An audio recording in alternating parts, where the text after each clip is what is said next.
Hey everybody! Hello. Terry White here, and I am pleased to be joined by Luke. How's it going, everyone? Travel nice to see you today. and adventure photographer. That's me. And also a Lightroom ambassador. That's correct. Yes. So I've been a Lightroom ambassador for the past 8 months now. It's coming to an end over the next month, but it's been an incredible year. So what does a Lightroom ambassador do? So, I mean, some of the main things you can see here today, so doing talks for the community, also here at Adobe MAX, and then over the next few days I'm also doing some photo walks for the community, which is going to be really exciting.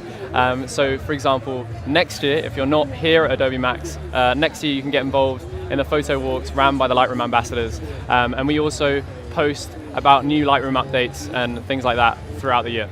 Very cool. Yeah. So now you do travel and adventure photography. That's correct. So tell me, if you just want a free trip to go anywhere in the world and go back and shoot somewhere you've been before, okay, where would you go back to? God, that's a hard question. I know, that's why I asked it. It's a good one though. I'd say free. Go anywhere in the world. One of my favorite locations ever is Japan. Okay. I think it's an incredible mix of culture. The people are so amazing. I'd say the amazing landscapes mixed with the architecture out there is just out of this world. So I'm going to say Japan. All right. Yeah. Now, same question, but Okay. somewhere you haven't been. What's on the bucket list? Okay, so funny enough, the bucket list is about to be fulfilled. So one of my absolute dream locations that I've been wanting to visit for so long is Venezuela. Okay. And in November, I'm going to be going there for a month and a half, which is probably the longest trip that I've ever done. And it's a full expedition, and we're going to be hiking to some of the Tepuy in Venezuela, taking in some of the animals there. It's going to be such an incredible time, and I'm so excited to go there. All right, awesome. Now I could just stand here getting your resume all day long. Yeah. But I think what people really want to see is, it looks like you have a computer and you're ready to show some stuff. I do indeed, yes. And we have people in the audience asking questions and saying hi, so I will monitor the chat. Cool. So with that said, what do you want to show us first? So I thought I might just show my simple editing process, and then as I go through it, answer any questions that come up on the chat about kind of how I, for example, add colors or remove certain things from my images and distractions, which is something that I'm going to be focusing on quite a bit later. It's one of my favorite things and one of the things that I really focus on Lightroom. Okay, so, let's see it. Cool. So what I'm going to do is I'm going to reset this image and just run through the simple basics. Before I do that, I'm going to show you an after. But wait, if I'm not a Lightroom user, what do you mean? You're resetting? Like you're getting rid of everything? Yes. So basically, you're resetting the edits, which are non-destructive. The resetting the edits. Yes, of course. So I did this edit earlier. I actually did it quite a few months ago. It's one of my favorite shots from New York, and I'm going to take you through the process of it today. Now, it's a relatively simple process, so please follow along. All right, I'm anxious to see it. So I start off always with cropping, and often it really depends on what the medium I'm sharing my work on is, but usually my medium is Instagram and social media, so that will be a 4x5 times 8x10 crop. So I'll crop that just here and decide to move it around and straighten it based on how it looks and whether it looks good or not. And at the moment, I think that's looking pretty solid. Obviously, Lightroom as well comes with an automatic straighten tool, which is super handy for things like architecture photography. Usually, I like to do it by eye, just because landscape photography, you don't always have horizon lines. But in this scenario, yeah, I'm rolling just with eye. I then usually start with a preset. which is from my preset collection. And you Go hit on one of my biggest pet peeves with Instagram. Okay. Instagram, if you're listening, why do we have to have a 4x5, 8x10 to have a portrait? Hey, that's a very, You don't force that with a landscape. very good point. Why is it forced with a portrait? But I digress. Continue. There was a point where they actually introduced 16:9 photos, Yeah. but for a lot of Instagram users, especially the photographers, it was kind of a pain because you had to either flip your photos to a 16:9 landscape Yeah. or start shooting with 16:9 vertical in mind, and ended up not being the one. That's so even worse. Just 4x5 let it the- take the default that the camera gives us, please. yeah, Moving on. Maybe the future. Yeah. Okay, so usually I start off with a preset just to make my process a little bit easier, which I definitely recommend. I think presets are super, super valuable tools to increase the efficiency of our workflows. So I have a little set of presets that I use almost all the time. I also have a preset back online, just in case you're interested. So this is a preset that I'm going to roll with. The reason I'm going for it is it's slightly cinematic. Now, obviously, I think a really important thing to point out with presets is that often the presets that you add to the image don't always look perfect off the bat. This one looks a little bit warm, so I'm going to bring the temperature down. So we bring some of those electric blues into the city and bring in some slightly more natural colors to the environment. So now I've got like kind of my base edit, which I think is looking pretty solid.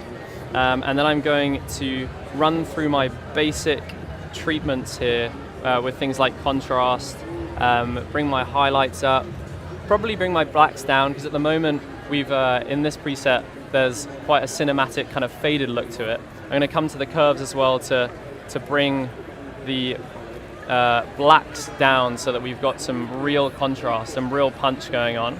This is mainly to focus in on the city lights.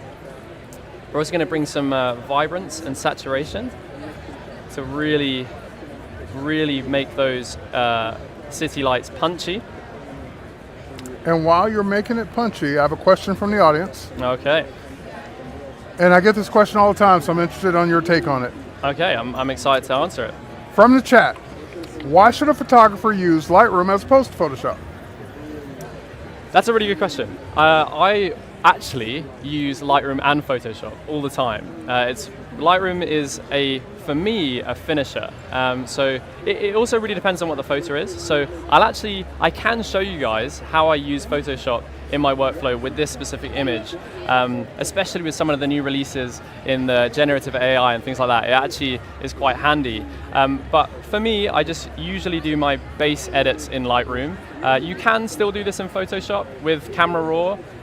It's very, very similar, but I've just used Lightroom since I started out. So that's the main reason. And my tag on to that, because you're absolutely right.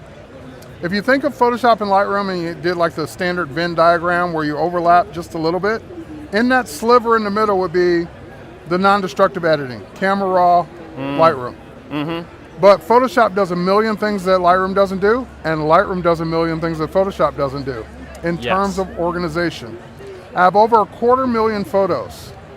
What am I going to do with Photoshop with those? Look at them in Bridge or look at them manually? No way. So Lightroom is my photo organizer first, my editor second. Yes, it's definitely a really good catalog. And that's actually something that I use on a regular basis for me is collections. Now I'm going to kind of make this a little bit easier to understand here. But what I would do on a regular basis, let's say I want to shoot in New York, like this one, for example, I'll bring my favorite photos into collections. And collections just make it easier for me to select my favorite images. A little bit like, when you flag your images to find your favorite ones, then you can take it even further and put them in one little box in a collection to create the specific photos that stand out. So I'm gonna create a little collection right now just to show you. I'm gonna create a New York collection, and if we scroll down here, have a little look, there we go, that's the collection with 0 things in it. I'm gonna take it back to my New York page, give me 2 seconds here. Now I'm gonna drag this New York photo into the New York collection. And then we've just got one photo in there, which has no distractions from the other photos that I've taken from the trip. And that photo could be in multiple collections. Correct. So think of of it course. like playlists for your music. You can have the same song in different playlists, same photo in different collections or albums. Absolutely. Another question that comes up, and this one, again, everyone has their own take on it. Which one should I use? Lightroom or Lightroom Classic? Ooh. I have my answer, but you're the guest. That is a good question. Now, I think the main thing now with all of the new exciting updates is Lightroom Desktop. I use Lightroom Classic on a regular basis, but also use Lightroom Desktop and Lightroom Mobile. Like when I'm out shooting, for example, over the last few days I've been walking around LA planning for my photo walks, and also for the specific photo walk that I'm running in a few hours, I'm going to be focusing on Lightroom Mobile, and they have all of the new exciting AI features, for example, like AI bokeh and blur, which is really, really exciting. You can basically create lens blur that you haven't got. For example, you're using a phone, you don't have a lens, you don't have aperture to play around with. You can actually create and add in the blur in post in the new Lightroom Desktop and Lightroom Mobile. And that's probably what makes the Lightroom Desktop a little bit better than Lightroom Classic, is it comes out with, I think, a few more updates more regularly and in recent times. What would you add to that? I would answer it really, it depends on the person and the way you like. How good are you at managing? How good are you at storage? How good are you at backup? If you tell me I'm organized, I'm great, my desk is always clean, everything, I know exactly where everything is. Not me. And you're that person, then you're probably a Lightroom Classic person, because that person knows where every photo is, where every drive's backed up at least in 3 places, and you're that person. That's great. You're saying, oh my God, the idea of all of that scares me, and I just want to shoot and bring my stuff in and not think about it, and if disaster happens, I know I'm covered, then you're a Lightroom user, because your photos up until today were all backed up to the cloud. Now you get to choose because of the new local storage. You raise a very good point. I am not an organized person, so that is definitely something that really, really stands out in a Lightroom Desktop for sure. Right. Shall I jump back into the edits? Absolutely. Okay, amazing. And I have another question about your career, and it's basically, how would I get started as a paid, or like a paying gig as a travel photographer? Ooh, that's a really good question. Now, to answer that question, I think I'm going to go way, way back to the start of my career, because I've been doing this now for about 10 years. I started when I was at school, when obviously getting paid wasn't the most important thing in the world because I was studying. But I'd say one of the most important things and helpful things to myself over the last 10 years has been growing a social audience.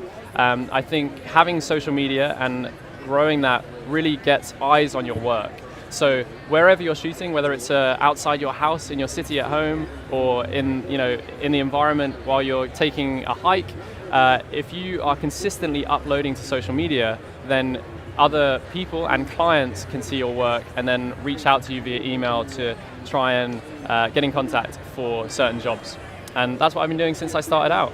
One of my first ever projects, I was found because of my Instagram following, and the marketing director that was there, he was already following me on Instagram, and they had this massive wall of people, like a wall of photographers, and he went, let's go for that guy, because I follow him on Instagram. Right. So that's what I'd say. Makes sense. Yeah. Continue with the edit. Okay, so I'm going to continue. I've been playing around a little bit while we've been talking, but I then jump into, usually I set my curves up in my presets. So my curves are usually basically just adding a bit of extra contrast, playing around with the colors. I say one of the most important things, important learning curves that I went through with the curves, which I think is one of the hardest parts to master when it comes to Lightroom, and I'm still mastering it, is just playing around with it. Just, adding different colors in the highlights, adding blues, adding yellows, and seeing how they affect it with the mix of the RGB color curves overall. So that's how I got into the tone curves. So I moved through into the HSL, which is where I usually balance out and specify the colors that I'm focusing on. So in city photography, I think for me something that's really important is the saturation and the colors that come through, mainly in the oranges and the blues, especially in this shot, and the reds of the car lights. So I'm just going to bring up that saturation and play around with some of the hues of the yellows to kind of really bring out the oranges. I'm a big fan of orange.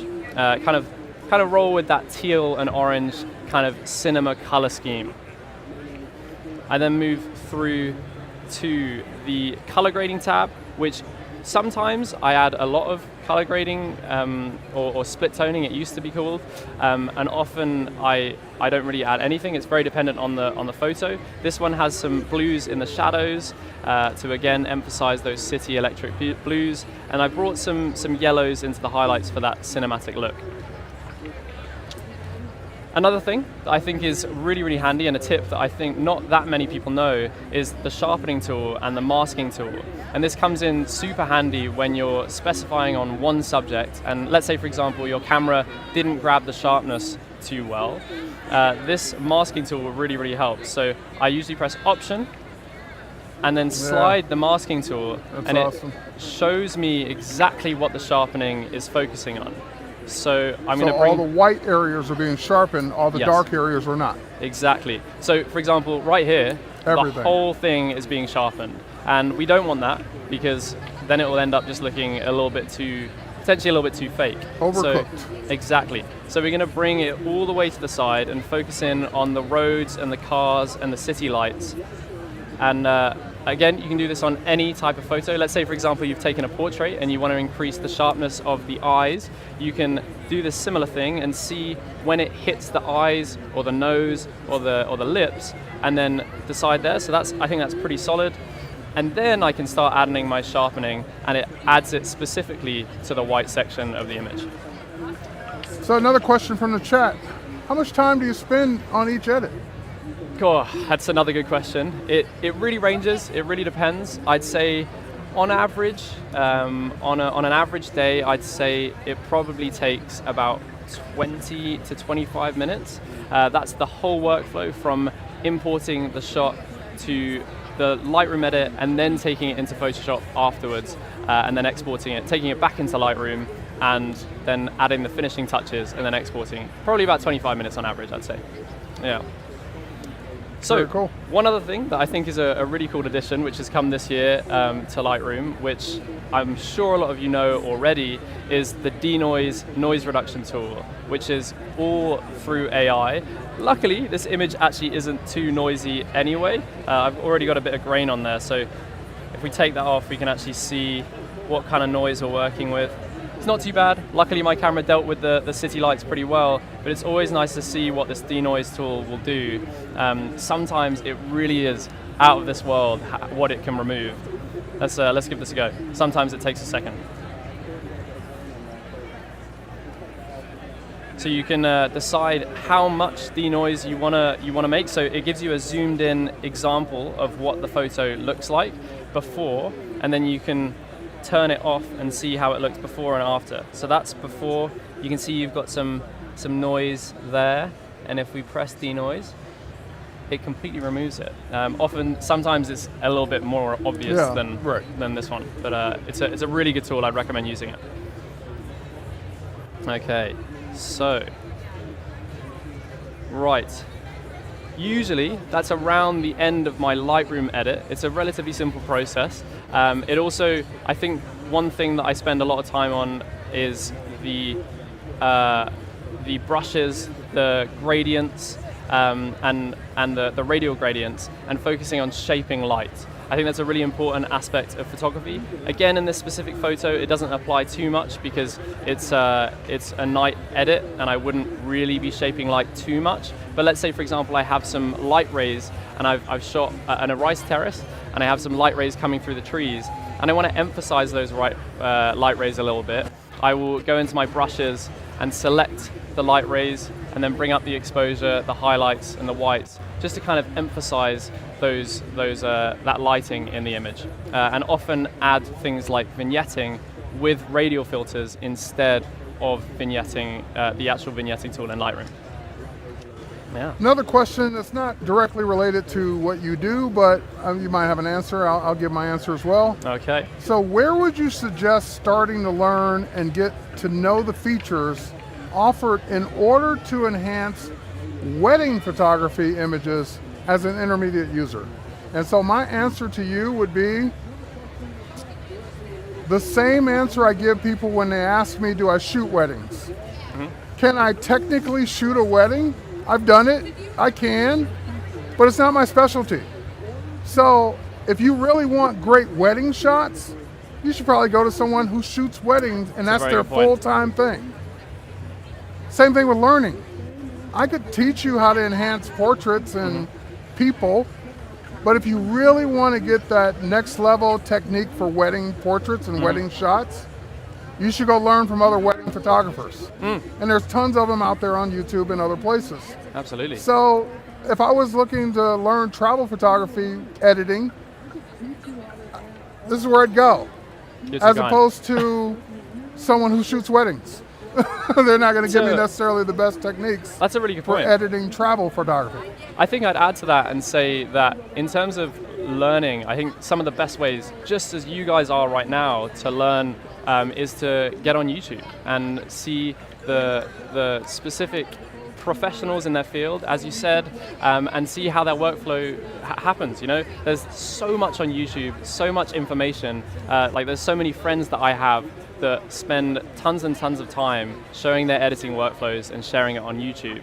Another thing is courses. I think there are tons of incredible courses out there that will help you learn how to take your wedding photography to the next level. Yep. Yeah. All right, and this is an interesting one. It's similar to what I asked you earlier on, what your favorite place you'd want to go back to. Okay. But this is about Lightroom. Okay. What tool in Lightroom could you not live without? Damn, that is a good question, Matilda. I think I would have to say, I'd have to say the gradients and the brushes, I think. I mean, it's a little bit like my camera bag. There's a lot of things in there that I couldn't live without. So I think overall it's hard to pick a very specific one, but I think the gradients and the brushes really, really help me make the images my own. I'd say, I know that you said one, but I know, I can't have one. It's so difficult. I got it's so at least so 2 hard. or 3. It really is. I'd also say the spot healing tool, which I think I usually use in Photoshop. I usually take that a little bit further in Photoshop just because I'm more used to the Photoshop system of spot healing, but I'm a big, big fan of removing distractions in my images, because I often feel like the way I look at my photos is I look at them in a similar way to how someone would be setting up a film shoot or a film movie poster. I'm trying to give an essence and a meaning to kind of the mood rather than specifically like a documentary photographer. So I like to remove things that distract from the main meaning of the image. So for me, it's going to be 2 things at least. Because again, I go back to the whole reason I'm in Lightroom to begin with, and it's the organization, the collections, the albums. Yes. I can't do that anywhere else as easily and as effectively. But as far as a tool and editing feature, it's definitely the people masking. Because that's not even as easy to do in Photoshop as it is to do here. It's true. So the people masking, how powerful it is, automatically identifies multiple people in a shot, lets you pick facial hair, clothing, you know, face skin, so forth and so on. The masking is amazing. Yeah, I'd say that with the new AI blur as well, that's just been introduced. That's something that's really, really valuable in a very similar thing to that, is it allows you, you know, if you don't have a really special lens that has a 1.2 aperture, for example, you can add that in post now, which is really exciting. And you can even change what the bokeh looks like. Yeah, exactly. You can change it shape. to either circular or whether it's triangular or I think hexagonal. It's really, really cool. So with that said, believe it or not, we're out of time. So we're going to wrap things up. Cool, that was too quick. What's the one thing you want to leave the audience with? Well, I'd say one of the biggest things is if you want to get into professional photography, one of the main things to do that is to just do it every single day. Go out and take photos, get your photos into editing software, and just continually edit, continually take photos, and you will progressively get better every single day. I think that's probably the best piece of advice that I could give anyone that wants to get into the creative space. Same thing with editing. Definitely. You want to get better at editing? Edit every day. Edit every single day, and multiple hours of the day. Right. Yeah. Cool. All right.